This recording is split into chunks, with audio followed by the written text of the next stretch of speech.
কোরআন এবং হাদিসের আলোকে রাসূলুল্লাহ সাল্লাল্লাহু আলাইহি ওয়াসাল্লামের ভালোবাসার নিদর্শন ৮টি, এইগুলো আজকে আমরা জানবো ইনশাআল্লাহ।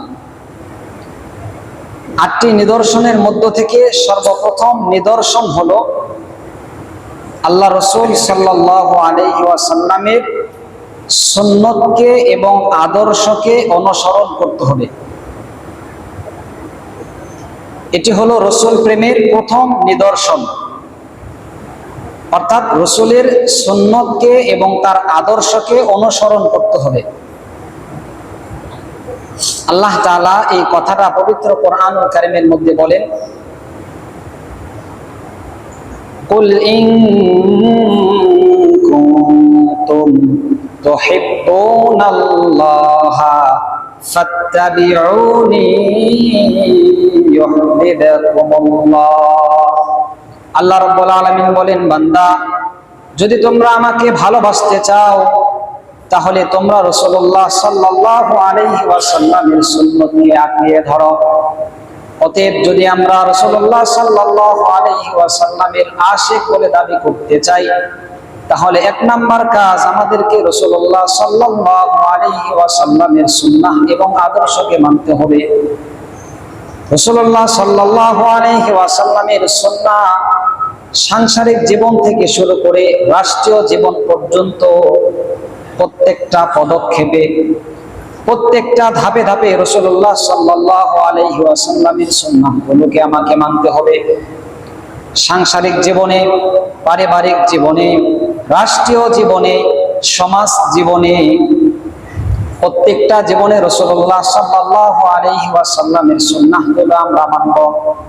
খাওয়া থেকে শুরু করে ঘুমানো পর্যন্ত সারাদিন যত কাজ আছে, ইস্তেনজা যাওয়ার দোয়া আছে, খাবার খাবার দোয়া আছে, বসার সুন্নাহ আছে, মসজিদে প্রবেশ করার সুন্নাহ আছে, ঘরে প্রবেশ করার সুন্নাহ আছে। এরকম জীবনের প্রতিটি কাজ যেন আমার সুন্নাহ মোতাবেক হয়। যদি আমরা আমাদের জীবনটাকে রাসূলের প্রতিটি সুন্নাহ মোবারক মোতাবেক কাজ করতে পারি, তাহলেই বোঝা যাবে আমি আশিকে রাসূল। ২ নাম্বার আশিকে রাসূল বা রাসূলের ভালোবাসার নিদর্শন ২ নাম্বার হলো আল্লাহ রাসূল সাল্লাল্লাহু আলাইহি ওয়াসাল্লামের সাহাবীদেরকে ভালোবাসা। এটা রাসূল প্রেমের ২ নাম্বার নিদর্শন। আল্লাহ রাসূল সাল্লাল্লাহু আলাইহি ওয়াসাল্লাম হাদিসের মধ্যে বলেন, ফামান আহাব্বাহুম ফাবিহুব্বি আহাব্বাহুম ওয়া মান আবগাদাহুম ফাবিবুগদি আবগাদাহুম ওয়া মান আদাহুম ফাকাদ আদানি।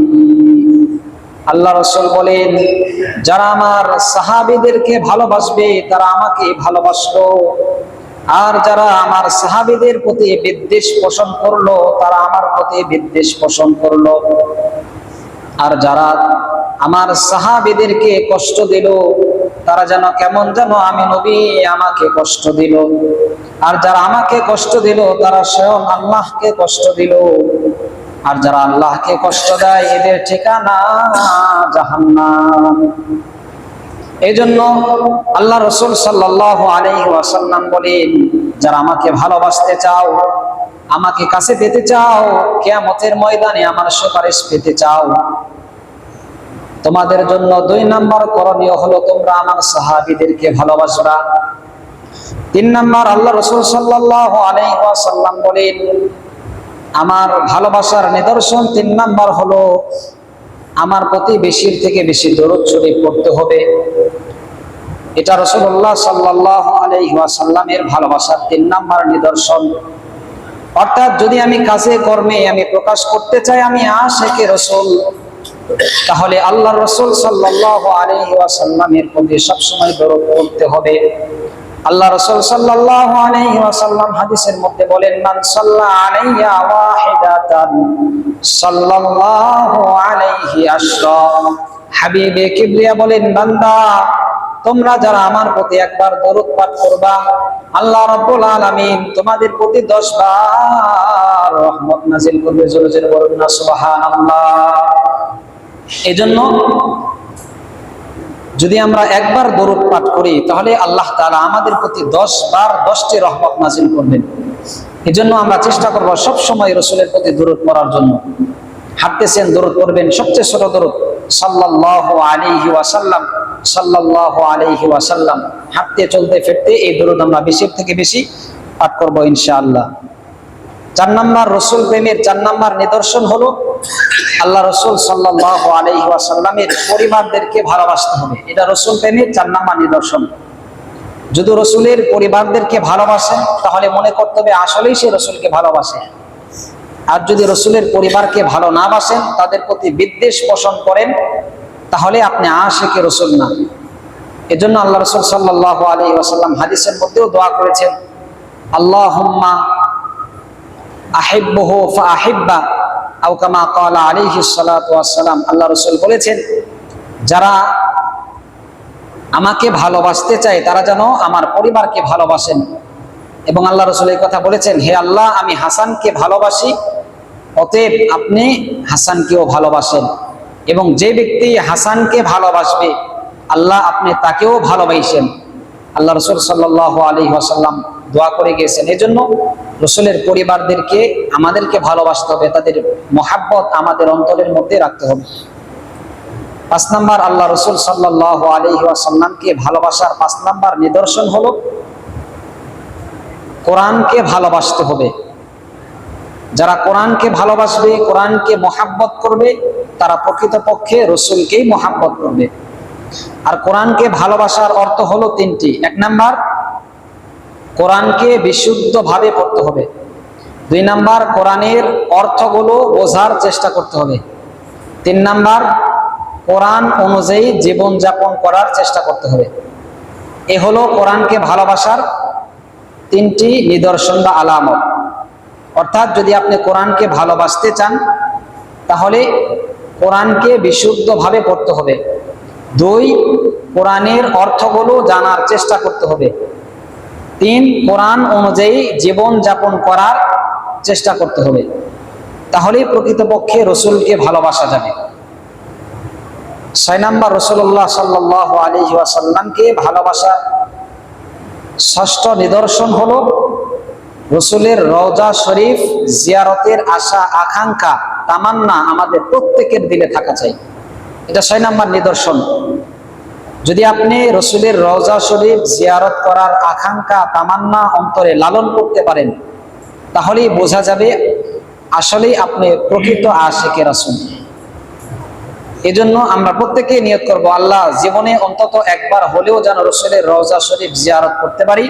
আল্লাহ আমাদের সকলকে সেই তৌফিক দান করুন, আল্লাহুম্মা আমিন। 7 নাম্বার, রাসূলুল্লাহ সাল্লাল্লাহু আলাইহি ওয়াসাল্লামকে ভালোবাসার 7 নাম্বার নিদর্শন হলো দুনিয়ার প্রতি ঘৃণা প্রদর্শন করা। দুনিয়ার প্রতি ঘৃণা প্রদর্শন করা। দুনিয়ার প্রতি ঘৃণা প্রদর্শন করার দ্বারা উদ্দেশ্য হলো দুনিয়ার উপরে আখিরাতকে প্রাধান্য দেয়া। দুনিয়ার উপরে আখিরাতকে প্রাধান্য দেয়া।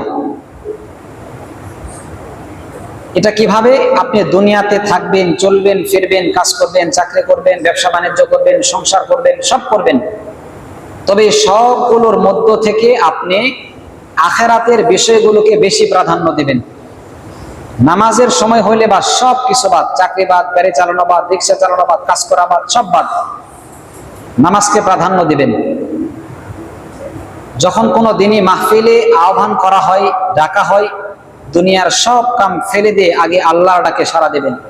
যদি এই কাজটা করতে পারি আমরা, তাহলে বুঝবো যে আমরা দুনিয়ার উপরে আখিরাতকেই প্রাধান্য দিয়েছি। আর যদি এমন হয় মসজিদে আজান হচ্ছে, আমি বাড়ির মধ্যে বসে আছি, আজকে জুমার দিন, জুমার আজান কোন সময় হয়েছে, আমরা বাড়ির মধ্যে এখনো পর্যন্ত বসে আছি, যদি এই কাজ করি তাহলে মনে করতে হবে আমি আখিরাতকে প্রাধান্য দিই নাই, বরং দুনিয়াকেই প্রাধান্য দিয়েছি। এজন্য চেষ্টা করা। রাসূল প্রেমের 7 নাম্বার নিদর্শন হলো দুনিয়ার উপরে আখিরাতকেই প্রাধান্য দেয়া। যারা আখিরাতকে প্রাধান্য দেয়, মনে করতে হবে যে তারা আসলেই রাসূলকে ভালোবাসেন। 8 নাম্বার, রাসূল প্রেমের 8 নাম্বার নিদর্শন হলো আলেম ওলামাদেরকে ভালোবাসা। আলেম ওলামাদেরকে ভালোবাসা। আল্লাহ রাসূল সাল্লাল্লাহু আলাইহি ওয়াসাল্লাম হাদিসের মধ্যে বলেছেন, কুন আলিমান আও মুতাআল্লিমান আও মুঈনান আও মুহিব্বান ওয়ালা তাকুন খামিসান। আল্লাহ রাসূল সাল্লাল্লাহু আলাইহি ওয়াসাল্লাম হাদিসের মধ্যে বলেছেন, তুমি আলেম হও, যদি আলেম না হতে পারো তাহলে আলেমের ছাত্র হও, যদি আলেমের ছাত্রও না হইতে পারো তাহলে আলেমদেরকে সাহায্য সহযোগিতা করো, যদি আলেমদেরকে সাহায্য সহযোগিতাও নাও করতে পারো তাহলে অন্তত অন্তর দিয়ে মন দিয়ে আলেমদেরকে ভালোবাসো, তাদের প্রতি বিদ্বেষ পোষণ করিও না। এই চারটার মধ্যেই থাকবেন, হয় আলেম হবেন অথবা আলেমের ছাত্র হবেন অথবা আলেমদেরকে সাহায্য সহযোগিতা করবেন। যদি অন্তত এটাও না পারেন তাহলে অন্তত মন থেকে আলেম ওলামাদেরকে ভালোবাসবেন, তাদের প্রতি বিদ্বেষ পোষণ করবেন না। যারা আলেমদেরকে বিদ্বেষ পোষণ করেন, আল্লাহ রাসূল বলেন, যদি তুমি এই চারটার মধ্যে না থাকো তাহলে তুমি জেনে রাখো ফাতাহলিক, তাহলে তুমি ধ্বংস হয়ে যাইবা। এজন্য অন্তত আলেমদেরকে মন দিয়ে ভালোবাসবেন, প্রাণ দিয়ে ভালোবাসবেন, আলেমদের প্রতি বিদ্বেষ পোষণ করবেন না। এর দ্বারা নিজেরই ক্ষতি, নিজেই ধ্বংস হয়ে যাবে।